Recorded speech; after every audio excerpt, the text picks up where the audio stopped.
Well, boys, the Seattle Seahawks lost probably the most disgusting, despicable, and just outright unwatchable game of the season so far. The commentators were hot garbage. The refs were even hotter garbage. And there was just a lot of mistakes, a lot of injuries, just a lot of just things you don't want to see in a football game consistently happening in the football game. You can see the red behind me. That's basically the feeling. I'm tired. I'm sick. I'm annoyed. It's just so obnoxious what happened in this game. Now, before we even get into what the game had, the commentators, like these are the Saints commentators. I know they're not the Seahawks commentators, so they're the Saints commentators. Whatever this dude's name is, that's just constantly talking and babbling in your ear, saying the wrong thing or just saying the most outlandish, just thing that makes no sense. Like, this dude needs a helmet to cross the street. Why is he commentating for a football game? Like, we were down 6 points and we went for two, and he said we were going to try and make it a 3 point game. Marshawn Lattimore pulled Dwayne Eskridge down by the arm and he said, "Oh, their feet got tripped up." I mean, just at some point, tell him to stop talking. Like, I want to watch a football game and I want to listen to commentators that understand football, not a guy that doesn't understand what a football move is. Like, I'm a casual, but at least I'm not commentating a football game on television, you know?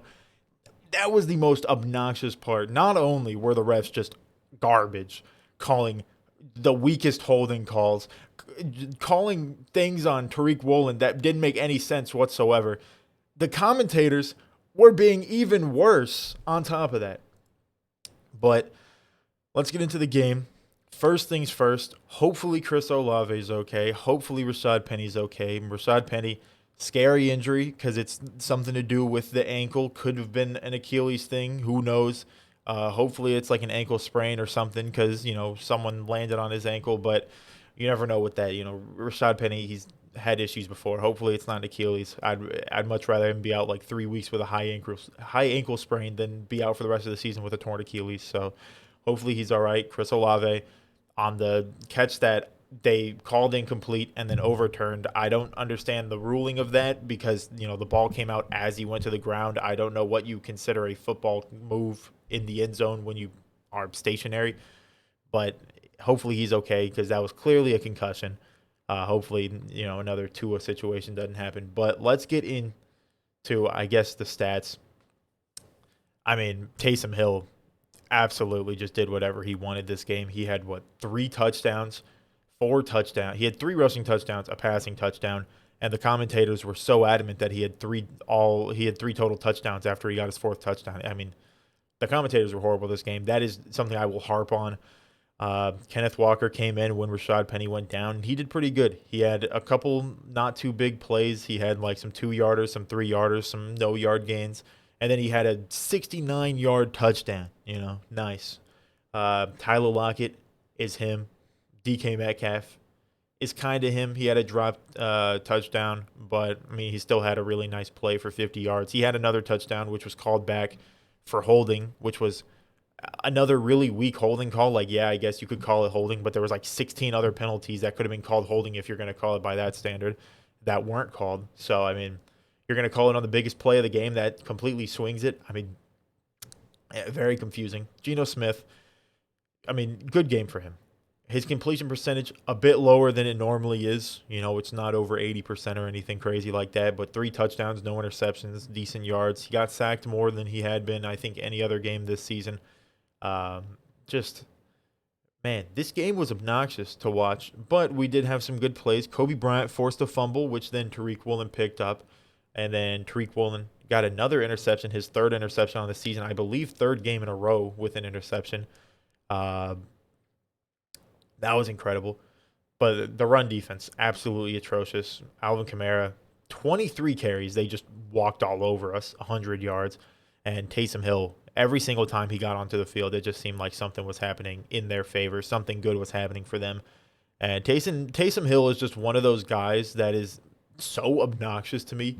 Like, you see him come on the field and you're like, oh, they're running it. They're just going to do a quarterback draw. And it somehow works every single time you see Taysom Hill come on the field. Like, if it's against the Seahawks, if it's against anyone else, it just always happens the same way. And it seems so obvious, but teams just, I don't know, something happens with the Saints that just, they always make it work. But overall, I mean, this wasn't a good game just in general. Like, yeah, we scored 32 points. I mean, they scored 39. So, once again, not a good defensive game. 32 points for us. Should have been more. We should have had 39. We could have had 33 if Jason Meyer didn't miss an extra point. But man, this was just such a disappointing game. Like all the other games in the 1 o'clock window or 10 a.m. window or whatever it is were like over by the time we started the fourth quarter. Like this game lasted so long, and it was so bad because of the commentators. Like I absolutely despise whoever those commentators are, and I really hope to never ever hear them talk again in my entire life. Um, what was that fake punt that we had on our own 15-yard line? It was like a penalty, which made it obvious that we were trying to do a fake punt. And then we tried to do a normal punt, but Michael Dixon still went with the fake punt while the blockers weren't blocking for a fake punt run. A lot of just mishaps in this game, a lot of garbage, and even, the worst of all, injuries. You don't want to see injuries happen in general, especially not important players like Rashad Penny, Gabe Jackson. Like, you don't want to see injuries happen to those guys. Penny Hart was out with another injury. And then I believe someone else on the Seahawks got injured. I think it might have been Al Woods or one of our defensive linemen because he was, checking himself, his ankle on the sideline. But this was just not a good game. I mean, we took an L, so it helps the draft pick. But other than that, just a terrible overall game as a team. The offense looked solid in some instances. We relied very heavily on big plays. We didn't really get many, solid drives going. It was like, oh, man, this drive looks like it's going to stall out. Oh, wow, Tyler Lockett just got a 50-yard touchdown. Man, this drive looked like it's going to stall out. Oh, Kenneth Walker got a 70-yard touchdown. Oh, man, DK got a 50-yard touchdown. Tyler got another 50-yard touchdown. I mean, we seemed very dependent on big plays to get anything going in this game. And overall, it was just disappointing. 32 points is fun to see us score. Like, it's nice to see those big plays from us, but when it comes to watching the game in general, how many penalties were against us? An insane amount. 12 penalties against the Seattle Seahawks, 6 against the Saints. I mean, of course, the Saints killed us in time of possession. Every single game we lose time of possession. That's something that's really annoying to watch consistently. But the penalties, oh my God. I don't know. Like, I can't think of any specifics other than the Tariq Woolen holding call that they got on him on a third down play that should not have been a holding call whatsoever. Like, he didn't hold, maybe illegal contact, but it was all within the 5-yard line. So, what, I don't understand what the refs were seeing. The DK Metcalf play where he was clearly down, his elbow was clearly down. They called it a fumble. The touchdown with Chris Olave, hopefully he's okay, but I don't understand the call on that. They could have explained it better on the broadcast, but no, you just had the commentators that, forgot to put their strap on their helmet crossing the street to get to the game, so they were just spewing all of this garbage out of their head the entire time. This was just an unbearable game. Whoever is dealing with the Saints commentators needs to get rid of whatever that man's name is that just was talking the entire game and being an idiot and being annoying.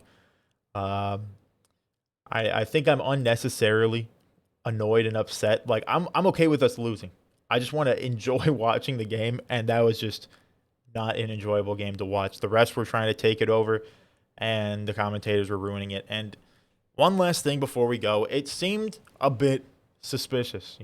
Anytime the Seahawks got a good play, a penalty. That's a weak penalty. A ticky-tack penalty on a play that really would change the game. Oh, we missed this call, and we're reviewing it. Oh, we missed it again. Don't worry. Like, you literally had the main guy in New York coming onto the broadcast and being like, oh, yeah, it's either, down, not a fumble, or it's an incomplete pass. And they're like, yeah, guys, it's a fumble. We're not going to listen to the main man upstairs, It's so crazy to me how, we're the worst team. We are the team that is the underdog. We are clearly the worst team going into the game, but we still find a way to have this weird, sketchy making the wrong calls consistently, reviewing a play. The guy says it's something, and then the refs call it something else, and then the commentators are constantly talking, and obviously they're talking in the Saints' favor, but like you see these garbage penalties being called, and they're like, "Oh man, these are great calls," even though they're not. And even when the Saints commentators are questioning a penalty that's thrown on the field that is game changing, in like a spot where it was going to be 4th and 5, but they called the penalty on Tariq Woolen, gave him a first down when we stopped him on 3rd down, the DK touchdown, which was a weak holding call. I mean, just an incredibly unfortunate game to watch. It's just disappointing. Like, I'm okay with us losing. I just want to have an enjoyable time watching the Seahawks play football because that's really all we can hope for. And this was not an enjoyable game. When it came down to the refs, just general what happened in the game, and the commentators, this was a horrible game to watch as a Seahawks fan. And hopefully next week it'll be better. But, man, this was a bad game. A loss is, I guess, okay with us because we get a better draft pick. The Broncos lost as well. Russell Wilson stunk the place up. That's the only good thing of this week. Russell Wilson sucked. The Broncos sucked. They lost. We got a better pick for both of us. But hopefully next week is better when it comes to, the game being fun to watch, people not getting hurt. We don't have to win. I just want to enjoy the time. And seeing people get hurt, seeing the refs ruin the game, seeing the commentators ruin the game really sucks for me. And hopefully I'll be done rambling. But, yeah, that's going to do it for this video. Let me know down below in the comments what you thought about this game. A lot of people on Twitter were hating on the commentators, hating on the refs. So I wouldn't be surprised if that's kind of the general consensus overall. But like I said, let me know down below in the comments. Leave a like if you enjoyed. Subscribe if you're new. And with that, I'd like to thank you for watching. Have a great day.